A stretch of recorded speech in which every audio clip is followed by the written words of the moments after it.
चलिए दोस्तों, सुनते हैं रविन्द्रनाथ टैगोर जी की कहानी भिखारिन। अंधी प्रतिदिन मंदिर के दरवाजे पर जाकर खड़ी होती। दर्शन करने वाले बाहर निकलते तो वह अपना हाथ फैला देती और नम्रता से कहती, बाबूजी, अंधी पर दया हो जाए। वह जानती थी कि मंदिर में आने वाले सहृदय और श्रद्धालु हुआ करते हैं। उसका यह अनुमान असत्य न था। आने जाने वाले दो चार पैसे उसके हाथ पर रख ही देते। अंधी उनको दुआएं देती और उनको सहृदयता को सराहती। स्त्रियां भी उसके पल्ले में थोड़ा बहुत अनाज डाल जाया करती थीं। प्रातः से संध्या तक वह इसी प्रकार हाथ फैलाए खड़ी रहती। उसके पश्चात मन ही मन भगवान को प्रणाम करती और अपनी लाठी के सहारे झोपड़ी का पथ ग्रहण करती। उसकी झोपड़ी नगर से बाहर थी। रास्ते में भी याचना करती जाती, किंतु राहगीरों में अधिक संख्या श्वेत वस्त्रों वालों की होती, जो पैसे देने की अपेक्षा झिड़कियां दिया करते हैं। तब भी अंधी निराश न होती और उसकी याचना बराबर जारी रहती। झोपड़ी तक पहुँचते पहुँचते उसे दो चार पैसे और मिल जाते। झोपड़ी के समीप पहुँचते ही एक 10 वर्ष का लड़का उछलता कूदता आता और उससे चिपट जाता। अंधी टटोल कर उसके मस्तक को चूमती। बच्चा कौन है, किसका है, कहाँ से आया है, इस बात से कोई परिचय नहीं था। 5 वर्ष हुए। पास पड़ोस वालों ने उसे अकेला देखा था। इन्हीं दिनों एक दिन संध्या समय लोगों ने उसकी गोद में एक बच्चा देखा। वह रो रहा था। अंधी उसका मुख चूम चूम कर उसे चुप कराने का प्रयत्न कर रही थी। वह कोई असाधारण घटना न थी, अतः किसी ने भी ना पूछा कि बच्चा किसका है। उसी दिन से यह बच्चा अंधी के पास था और प्रसन्न था। उसको वह अपने से अच्छा खिलाती और पहनाती। अंधी ने अपनी झोपड़ी में एक हांडी गाड़ रखी थी। संध्या समय जो कुछ मांग कर लाती उसमें डाल देती और उसे किसी वस्तु से ढांप देती, इसलिए कि दूसरे व्यक्तियों की दृष्टि उस पर ना पड़े। खाने के लिए अन्न काफी मिल जाता था, उससे काम चलाती। पहले बच्चे को पेट भरकर खिलाती, फिर स्वयं खाती। रात को बच्चों को अपने वक्ष से लगाकर वहीं पड़ी रहती। प्रातःकाल होते ही उसको खिला पिलाकर फिर मंदिर के द्वार पर जा खड़ी होती। काशी में सेठ बनारसी दास बहुत प्रसिद्ध व्यक्ति हैं। बच्चा बच्चा उनकी कोठी से परिचित है। बहुत बड़े देशभक्त और धर्मात्मा हैं। धर्म में उनकी बड़ी रुचि है। दिन के 12 बजे तक सेठ स्नान ध्यान में संलग्न रहते। कोठी पर हर समय भीड़ लगी रहती। कर्ज के इच्छुक तो आते ही थे, परंतु ऐसे व्यक्तियों का भी तांता बंधा रहता जो अपनी पूंजी सेठ जी के पास धरोहर रूप में रखने आते थे। सैकड़ों भिखारी अपनी जमा पूंजी इन्हीं सेठ जी के पास जमा कर जाते। अंधी को भी यह बात ज्ञात थी, किंतु पता नहीं अब तक वह अपनी कमाई यहाँ जमा कराने में क्यों हिचकिचाती रही। उसके पास काफी रुपए हो गए थे। हांडी लगभग पूरी भर गई थी। उसको शंका थी कि कोई चुरा ना ले। एक दिन संध्या समय अंधी ने यह हांडी उखाड़ी और अपने फटे हुए आंचल में छिपाकर सेठ जी की कोठी पर पहुंची। सेठ जी बही खाते के पृष्ठ उलट रहे थे। उन्होंने पूछा, क्या है बुढ़िया? अंधी ने हांडी उनके आगे सरका दी और डरते डरते कहा, सेठ जी, इसे अपने पास जमा कर लो। मैं अंधी अपाहिज कहाँ रखती फिरूंगी। सेठ जी ने हांडी की ओर देखकर कहा, इसमें क्या है? अंधी ने उत्तर दिया, भीख मांग मांग कर अपने बच्चे के लिए 2-4 पैसे संग्रह किए हैं। अपने पास रखने से डरती हूँ। कृपया इन्हें आप अपनी कोठी में रख लें। सेठ जी ने मुनीम की ओर संकेत करते हुए कहा, बही में जमा कर लो। फिर बुढ़िया से पूछा, तेरा नाम क्या है? अंधी ने अपना नाम बताया। मुनीम जी ने नकदी गिनकर उसके नाम से जमा कर ली और वह सेठ जी को आशीर्वाद देती हुई अपनी झोपड़ी में चली गई। 2 वर्ष बहुत सुख के साथ बीते। इसके पश्चात एक दिन लड़के को ज्वर ने आ दबाया।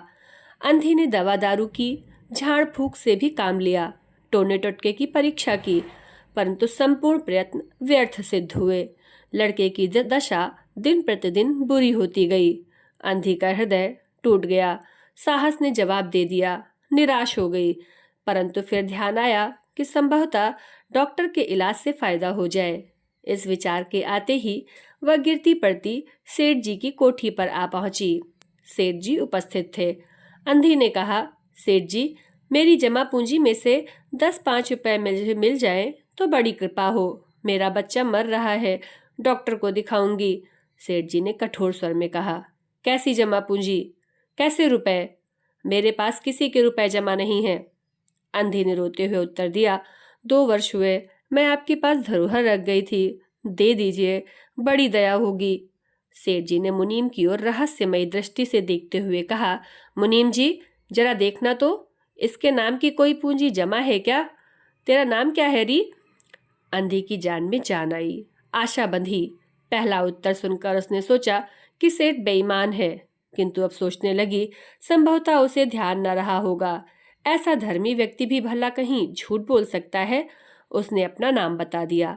उलट पलट कर देखा, फिर कहा, नहीं तो, इस नाम पर 1 पाई भी जमा नहीं है। अंधी वहीं जमी बैठी रही। उसने रो रो कर कहा, सेठ जी, परमात्मा के नाम पर, धर्म के नाम पर कुछ दे दीजिए, मेरा बच्चा जी जाएगा, मैं जीवन भर आपके गुण गाऊंगी। परंतु पत्थर में जोंक न लगी। सेठ जी ने क्रुद्ध होकर उत्तर दिया, जाती है या नौकर को बुलाऊं? अंधी लाठी टेक कर खड़ी हो गई और सेठ जी की ओर मुंह करके बोली, अच्छा, भगवान तुम्हें बहुत दे, और अपनी झोपड़ी की ओर चल दी। यह आशीष न था, बल्कि एक दुखी का शाप था। बच्चे की दशा बिगड़ती गई। दवा दारू हुई ही नहीं, फायदा क्यों कर होता। एक दिन उसकी अवस्था चिंताजनक हो गई। प्राणों के लाले पड़ गए। उसके जीवन से अंधी भी निराश हो गई। सेठ जी पर रह रहकर उसे क्रोध आता था। इतना धनी व्यक्ति है, 2-4 रुपए दे देता तो क्या चला जाता। और फिर मैं उससे कुछ दान नहीं मांग रही थी, अपने ही रुपए मांगने गई थी। सेठ जी से घृणा हो गई। बैठे बैठे उसको कुछ ध्यान आया। उसने बच्चे को अपनी गोद में उठा लिया और ठोकरे खाती, गिरती पड़ती सेठ जी के पास पहुंची और उनके द्वार पर धरना देकर बैठ गई। बच्चे का शरीर ज्वर से भभक रहा था और अंधी का कलेजा भी। एक नौकर किसी काम से बाहर आया। अंधी को बैठा देखकर उसने सेठ जी को सूचना दी। सेठ जी ने आज्ञा दी कि उसे भगा दो। नौकर ने अंधी से चले जाने को कहा, किंतु वह उस स्थान से ना हिली। मारने का भय दिखाया, पर वह टस से मस न हुई। उसने फिर अंदर जाकर कहा कि वह नहीं टलती। सेठ जी स्वयं बाहर पधारे। देखते ही पहचान गए। बच्चे को देखकर उन्हें बहुत आश्चर्य हुआ कि उसकी शक्ल सूरत उनके मोहन से बहुत मिलती जुलती है। 7 वर्ष हुए तब मोहन किसी मेले में खो गया था। उसकी बहुत खोज की, पर उसका कोई पता न मिला। उन्हें स्मरण हुआ कि मोहन की जांघ पर एक लाल रंग का चिन्ह था।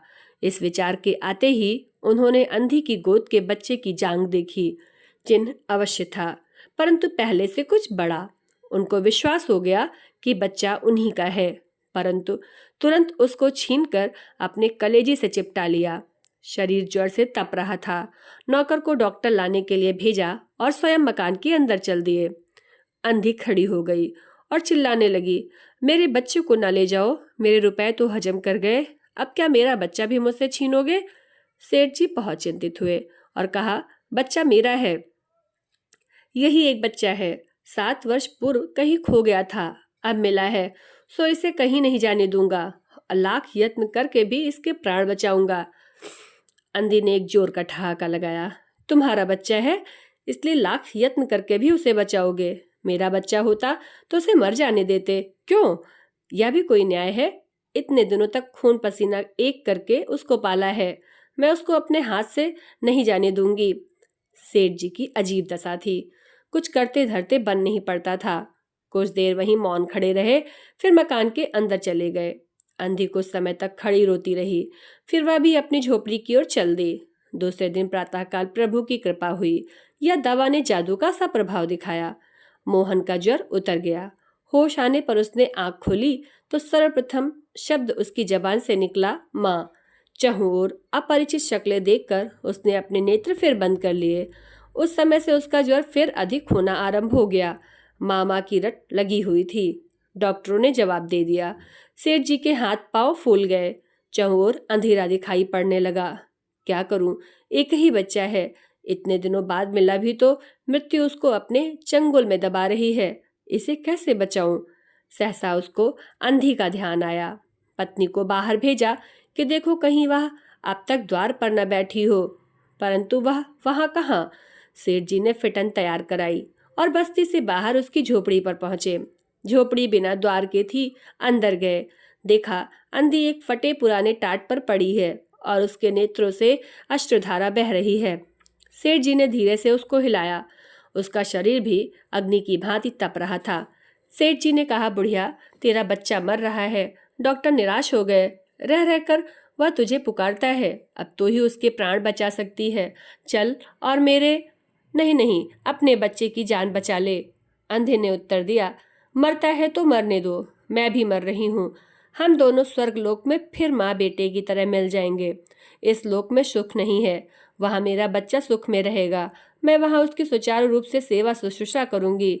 सेठ जी रो दिए। आज तक उन्होंने किसी के सामने सिर न झुकाया था, किंतु इस समय अंधी के पांव पर गिर पड़े और रो रो कर कहा, ममता की लाज रख लो, आखिर तुम भी उसकी माँ हो। चलो, तुम्हारे जाने से वह बच जाएगा।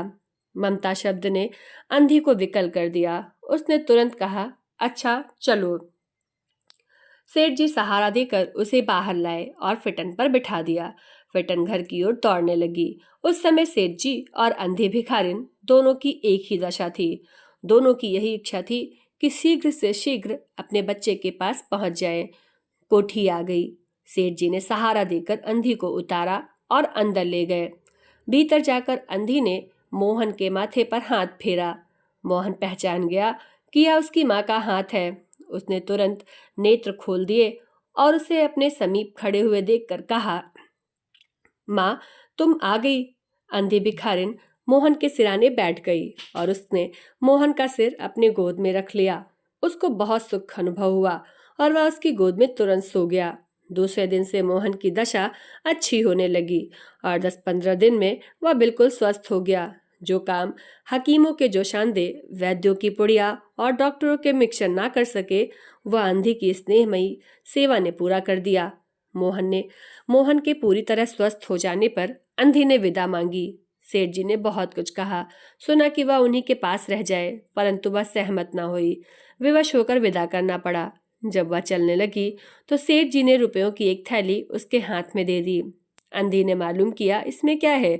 सेठ जी ने कहा, इसमें तुम्हारी धरोहर है, तुम्हारे रुपए। मेरा वाह अपराध। अंधी ने बात काट कर कहा, यह रुपए तो मैंने तुम्हारे मोहन के लिए संग्रह किए थे, उसी को दे देना। अंधी ने थैली वहीं छोड़ दी और लाठी टेकती हुई चल दी। बाहर निकलकर फिर उसने उस घर की ओर नेत्र उठाए। उसके नेत्रों से अश्रु बह रहे थे, किंतु वह एक भिखारिन होते हुए भी सेठ से महान थी। इस समय सेठ याचक था और वह दाता थी। धन्यवाद।